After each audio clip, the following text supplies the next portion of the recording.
I'm I use they, them pronouns. My time in the Queer Ancestors Project has been really incredible. I really enjoyed working alongside other queer and trans artists and printmakers. I think it was a really revitalizing experience, I think, as someone who grew up drawing and grew up loving art but not really necessarily sharing it with people and expressing it and I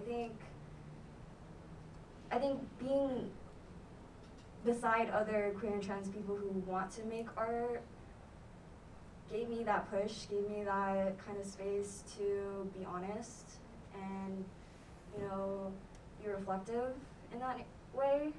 I think during this time, I also got a haircut, but not to equate the queer and trans experience to a haircut, but it definitely made me feel like there were possibilities that I could explore and creativity within myself that were outside of what I initially understood about art and expression and being honest and vulnerable and open, and I am a better person and artist because of my time here, and I appreciate that.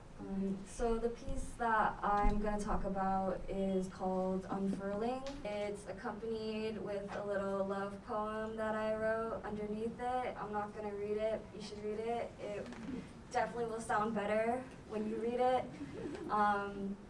But it starts off with the line, "My grief reminds me or tells me that I'll love you forever." And this piece was also born out of angst, for sure, during a time where I think I was consumed by grief. I think I was just missing a lot of people, a lot of people who aren't here, a lot of people who aren't not close to anymore, a lot of people who just aren't near anymore. And I think a really sad part about I feel all the constraints on society is how isolating it is, and especially when you're grieving. And I think I don't know, it just really hit me that it felt like even though we weren't close anymore, that I couldn't love those people in my life anymore.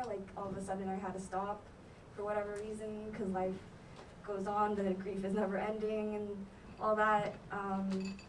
But this piece is definitely a confession of sorts, like a declaration of just my ongoing love for those people in my life who aren't around anymore. And just, yeah, a dedication to all the new loves and lights that have entered my life and continue to get to know me as I change and grow as a person, as an artist. And yeah, there's a line in there that's underneath the image that says, "I would die for you again and again," and that's really emo, but I mean it. I just love all the people that I've come across since I've delved into my journey as an artist, and every single person has just shown me that there's a lot to this life that's worth every fear or apprehension that I have. And there's a lot.